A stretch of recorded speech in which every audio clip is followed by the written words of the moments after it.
Kolkata high court में एक माँ और बाप अपनी बेटी के हत्या और रेप के लिए याचिका दायर करते हैं। बताते हैं साहब, हमारे पास पहले फोन पहुंचता है। वो कहते हैं तुम्हारी बेटी की तबीयत खराब है, यानी कि वो बीमार है। माँ बाप रोने लगते हैं, परेशान हो जाते हैं और घर कुछ ऐसी आशंका जाहिर होने लगती है जैसे कोई अप्रिय घटना हो गई हो। बार बार ये जानने की कोशिश कर रहे थे तो बताया जाता है कि तुम्हारी बेटी ने अपनी जीवन लीला समाप्त कर ली है। उन्हें समझ में नहीं आ रहा था आखिरकार वो करे तो क्या करे।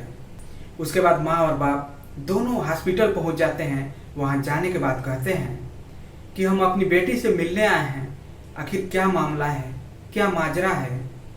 तो डॉक्टर लोग वहां पे मौजूद होते हैं। वो उन्हें कहते हैं कि थोड़ी देर बैठो, आराम करो, पानी वानी पियो, उसके बाद बात करते हैं। इसी तरह इंतजार करते करते 3 घंटे का समय बीत जाता है, लेकिन माँ और बाप की कोई सुध नहीं ले रहा था। जो भी आता था वो बस आना जाना लगा रहता था और कान में खुसुर फुसुर चल रही थी। वो क्या निर्णय लेना चाहते थे ये बात समझ में नहीं आ रही थी। तभी कोई व्यक्ति उनके पास आता है और आने के बाद कहता है कि सेटलमेंट कर लो। यानी कि जो व्यक्ति अपने बेटी को देखने के लिए 3 घंटे से पल पल तरस रहा है, उनके कानों में एक आवाज पहुंचती है, सेटलमेंट कर लीजिए। किस तरह का सेटलमेंट कर लीजिए? जैसे हाईकोर्ट ने ये बात सुनी, याचिका सुनी, दरअसल इससे पहले पूरे देश में इस घटना को लेकर बवाल मचा हुआ है। बड़ी संख्या में लोग सड़कों पे उतरे हुए हैं। जो बीमार है उन्हें हॉस्पिटल में इलाज इसलिए नहीं मिल पा रहा है क्योंकि डॉक्टर ही सुरक्षित नहीं है, तो फिर इलाज होगा कैसे।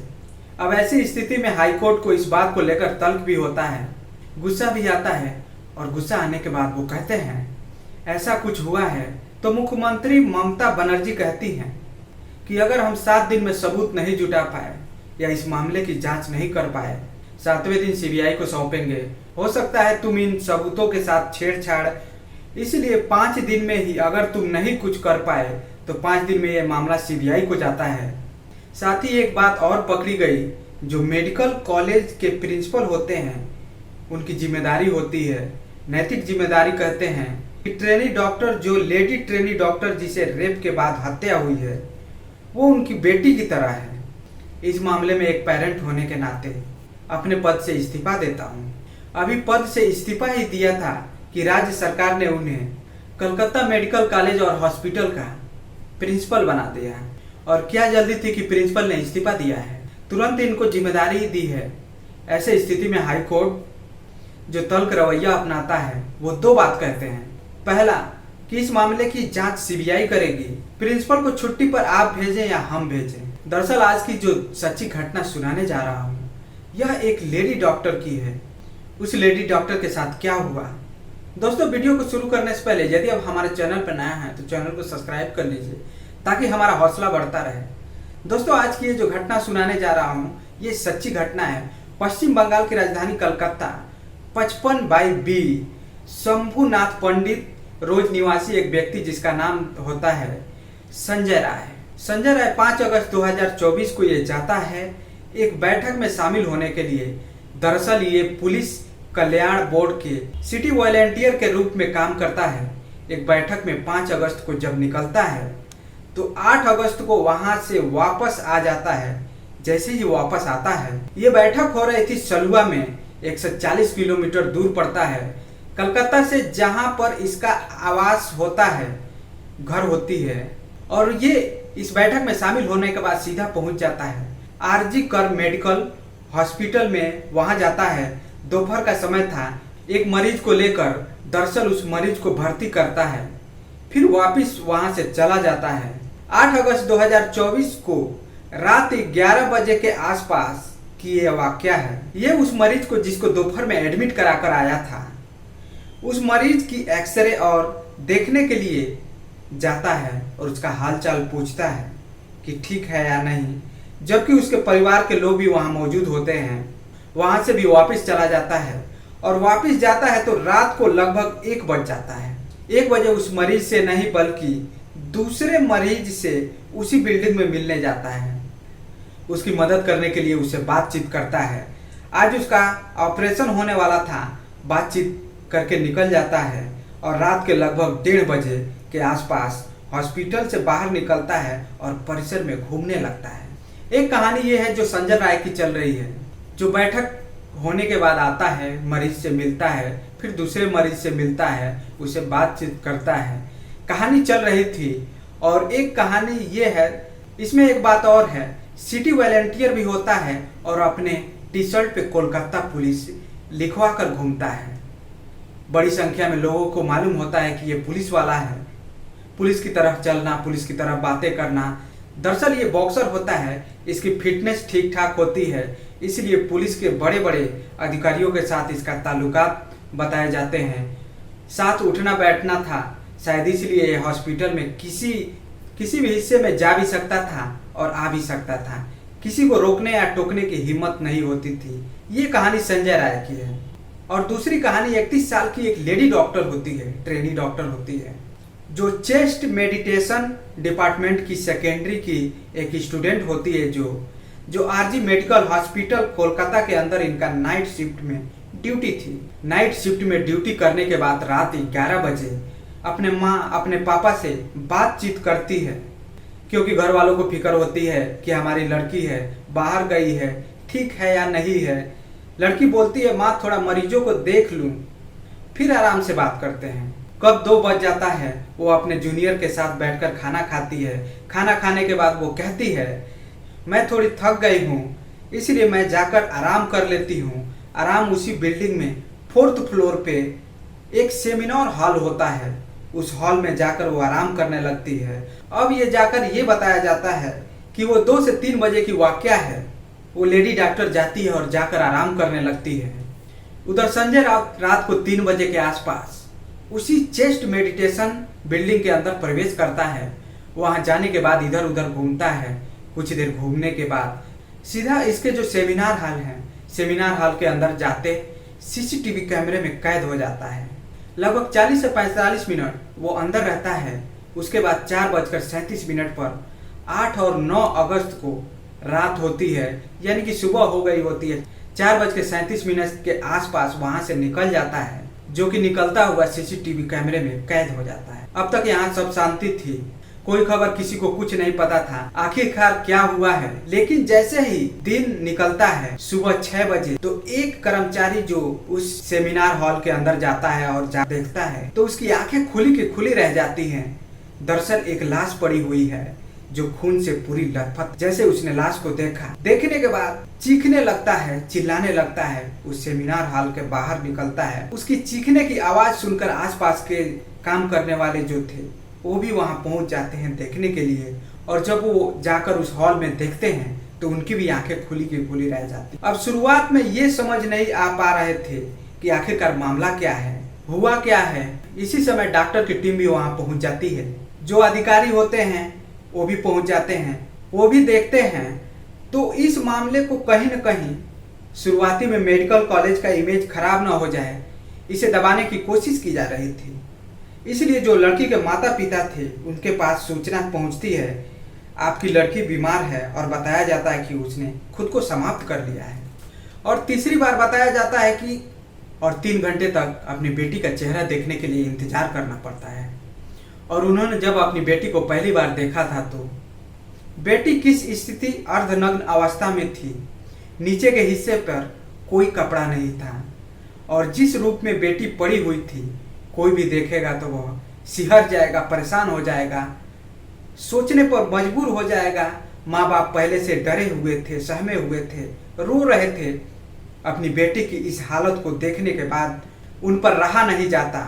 पुलिस इस लाश को कस्टडी में लेकर पोस्टमार्टम के लिए भेज देती है। और पोस्टमार्टम होती है तो उसका रिपोर्ट जाता है। प्राइवेट पार्ट से ब्लड बह रहा था, आंखों से खून बह रहा था, मुंह से भी खून निकल रहा था। अब ऐसी स्थिति में ऐसी आशंकाएं व्यक्त कर रहे थे, आखिरकार किसने किया, क्या किया। चेहरे हो, नाखून हो, हर जगह पे चोट के निशान पाए जाते हैं। जो लेफ्ट पैर था उसमें भी चोट का निशान, गर्दन की हड्डी टूटी हुई थी, राइट हैंड में भी चोट लगी हुई थी, होठों पे भी चोट लगी हुई थी। शरीर का कोई हिस्सा नहीं था जहां पर चोट का निशान ना हो। आखिरकार किसने किया, क्यों किया। पुलिस के लिए सवालों के कई सारे सवाल खड़े कर रहे थे। अब पुलिस ने भी शुरुआती में इस मामले को दबाने की कोशिश की। यही कारण है कि माँ बाप को मजबूरन याचिका दायर करनी पड़ी और कोर्ट में इस मामले को हस्तक्षेप करना पड़ा। अब इस मामले की पुलिस जांच पड़ताल करती है। जांच पड़ताल करने के बाद देखते ही देखते ये मामला सोशल मीडिया पे सुर्खियां बिटोरने लगता है। टीवी हो या अखबार, अब हर जगह प्रिंट मीडिया सहित जहां देखो ट्रेनी लेडी डॉक्टर के साथ कितनी हैवानियत की गई है कि निर्भया 2.0 बिल्कुल वैसे ही घटना के रूप में बन जाती है। किसने किया? जब पुलिस सवालों का जवाब ढूंढ रही थी तो लाशों के पास ब्लूटूथ मिलता है, और जो ब्लूटूथ मिलता है तो उस हॉल के आसपास जो भी देखे गए व्यक्ति बुलाया जाता है। बुलाने के बाद पता चलता है कि इसमें एक ऐसा व्यक्ति है जिसका नाम संजय राय है, जो संजय राय ब्लूटूथ से वो मैच कर जाता है। अब ऐसी स्थिति में संजय राय ने जो कपड़े पहने हुए थे वो पहना हुआ नहीं था, यानी कि उसका कपड़ा बदल चुका था। यहाँ से वो सीधा पहुंचता है एक पुलिस बैरक में, जाकर वहाँ सो जाता है, आराम करता है। बताया जाता है कि वो शराब का आदी होता है। उस दिन भी उसने शराब पी रखी थी। अब वो वहाँ से आराम करता है, उसके होश उड़ जाते हैं।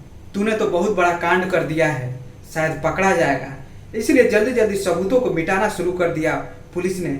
जब उसे बुलाया था तो वो जूते साफ नहीं कर पाया था। अब जब आशंकाएं व्यक्त की जा रही हैं, आखिरकार इस 40 से 45 मिनट के अंतराल में हुआ क्या है, तभी एक इस तरह की कुछ कल्पना की जाती है। क्योंकि उसे पोर्न फिल्म देखने की बुरी आदत थी। अपने मोबाइल में अलग अलग वक्त में वो देखा करता था, पोर्न साइट पे ऐसी वीडियोज देखा करता था जिसे बुरी तरह से किसी महिला के साथ कोई गंदा और घिनौनी कृत्य किया जाता है। फिर उसने ऐसा ही गंदा घिनौना कृत्य किया जैसे उस लेडी डॉक्टर के प्राइवेट पार्ट से खून बह रहा था, साथ ही उसके आंखों से खून बह रहा था, साथ ही उसके मुंह से खून आने की वजह बताई जाती है। जब इस महिला डॉक्टर ने विरोध करने की कोशिश की तो उसका चेहरा यानी कि उसका सर तेज दीवार में मारा। डॉक्टर ने चश्मा पहना हुआ था, जिसकी वजह से उसके आंखों में चश्मा लगा था वह टूट जाता है और उसकी आंखों के अंदर चला जाता है और चेहरे के अंदर चला जाता है, मुंह के अंदर चला जाता है। कुछ मुंह से खून बह रहा था। ऐसी स्थिति में लेडी डॉक्टर ने बचने की तमाम कोशिशें की, छटपटाई ताकि वो अपने आप को बचा सके। लेकिन संजय राव जो होता है वो बॉक्सर होता है, उसने उसके साथ बॉक्सिंग करनी शुरू कर दी, बुरी तरह से मारना पीटना शुरू कर दिया।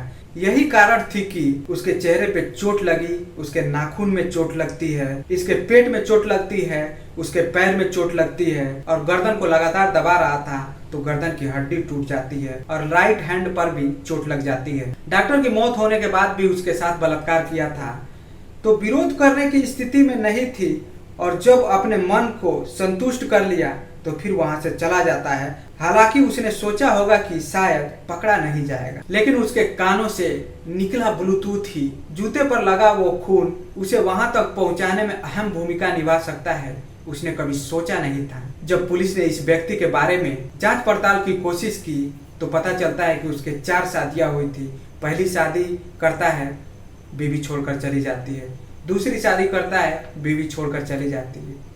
तीसरी जब शादी किया था तो भी बीवी छोड़कर चली गई थी, और एक बीवी जो थी उसकी मौत हो जाती है किसी बीमारी के चलते। लेकिन वो बीमारी क्या थी ये तो किसी को नहीं पता। ये बताया जाता है कि जिस तरह पोर्न साइट देखा करता था, गंदी फिल्में देखा करता था, देखने के बाद अपनी बीवियों के साथ ऐसी ही हरकतें करता था। फिर वहाँ के लोगों से जानने की कोशिश की जाती है तो बताते हैं कि इसके घर में चीखने चिल्लाने की आवाजें आती हैं, यानी कि अपने पत्नी के साथ मारपीट किया करता था। शायद इसलिए बहन से रिश्ते ठीक नहीं थे, अमानवीय तरीके से हरकतें करता था।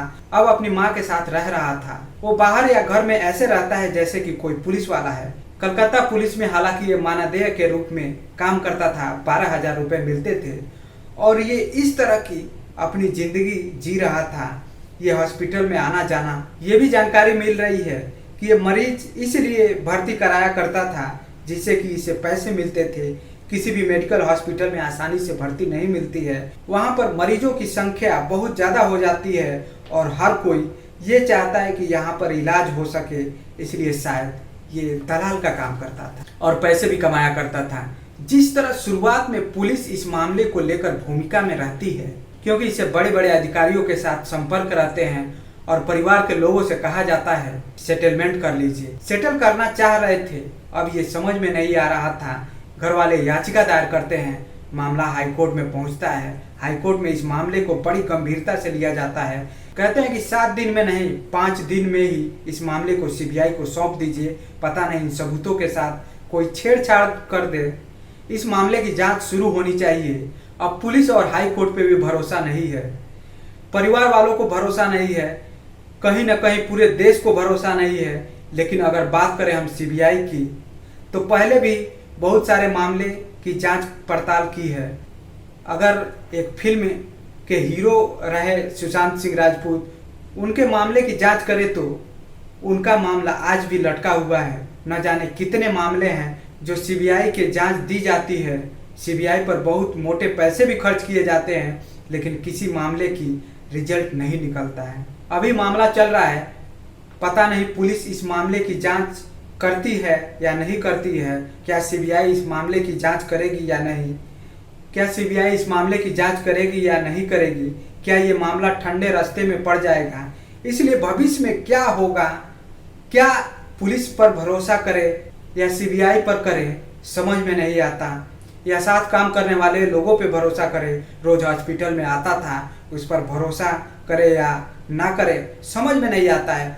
महिलाएं ना घर में सुरक्षित हैं, ना बाहर सुरक्षित हैं, ना कहीं काम करने जा रही हैं तो सुरक्षित हैं। दोस्तों, ये घटना सुनाने का मकसद आपके भावनाओं को ठेस पहुंचाना नहीं, आपको जागरूक करना है कि अपनी लड़ाई खुद लड़नी पड़ेगी। क्योंकि आपने बहुत ऐसे कांड देखे होंगे जिसकी जो है याचिका सीबीआई या हाई कोर्ट या पुलिस कहीं भी जाती है, लेकिन मामला कहीं न कहीं ठंडा पड़ जाता है।